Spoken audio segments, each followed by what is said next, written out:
got from record sales after apologizing for Anthem. When this week started, those of us who are thoroughly disgusted with the actions of the Anthem protesters thought we had a hero. The former Army Ranger turned Steelers offensive tackle Alejandro Villanueva was seen on the field, standing with his hand over his heart for the anthem when the rest of his team was nowhere to be seen. The former soldier's actions were hailed as a bright spot in the otherwise dreary landscape of ungrateful players and teams. The reaction of his fans was phenomenal, and the die-hard NFL fans who'd been burning jerseys and season tickets joined in the rush to buy his jersey. Whether Villanueva's actions were intentional, or some sort of well-timed accident, the athlete was beaten into submission by his teammates and coach, and later apologized for throwing his team under the bus. The damage is done, and many veterans and football aficionados had their faith in him damaged. Villanueva, however, is doing something to at least try and make amends. CBS Pittsburgh reports that he's donating all the proceeds from his jersey sales to military groups. This is something he's done in the past, but with the way the sales skyrocketed, some vets groups will be receiving a much-needed windfall. Steelers fans have been divided over the team's decision ever since, but there is a positive angle. In the aftermath, Villanueva's jersey became the top seller in the league. According to ESPN's Adam Schefter, Villanueva is donating all proceeds of his jersey sales to non-profits that benefit the military. Earlier this week, Villanueva apologized for unintentionally throwing his teammates under the bus by not standing with them in the tunnel. To say that Americans were crushed to see one of their recently military heroes buckle under pressure and apologize for respecting the flag that he served under would be an understatement. Villanueva has some major ground to cover if he wants to gain that respect back. However, listening to him, it's obvious that there were outside factors at play. "I've made Coach Tomlin look bad, and that is my fault and my fault only," he said.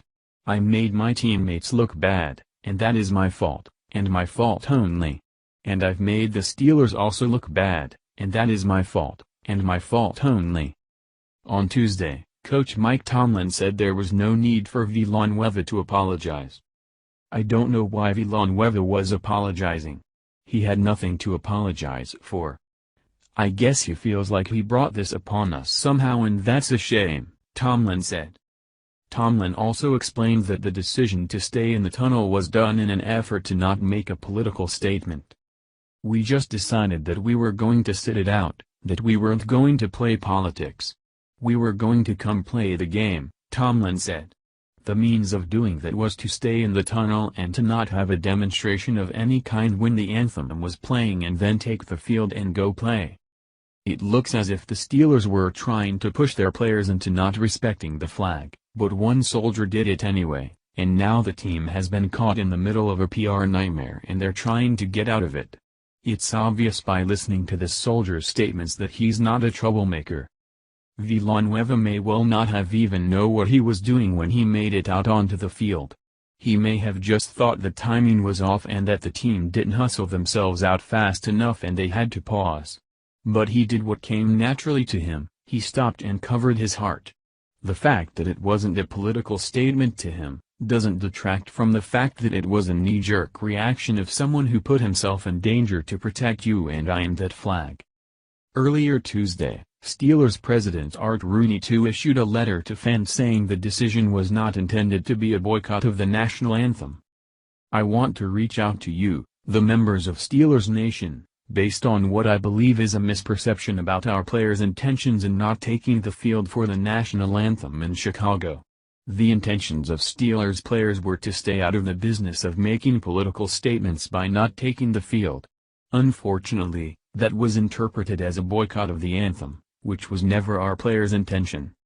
What the Steelers president is saying is that instead of asking his team to be respectful to their teammate and every other soldier, sailor or airman who's served in our military, they basically told them to stay in their room and be quiet until the controversy passed. That may or may not be okay with you, but making a former service member feel shame for standing and covering his heart for the flag is disgusting and anti-American. They shouldn't have pressured him, and he shouldn't have apologized. But there is no great tragedy without some small gain. Thank you for watching this video. What do you think about this? Share this on Facebook and Twitter along with your comments.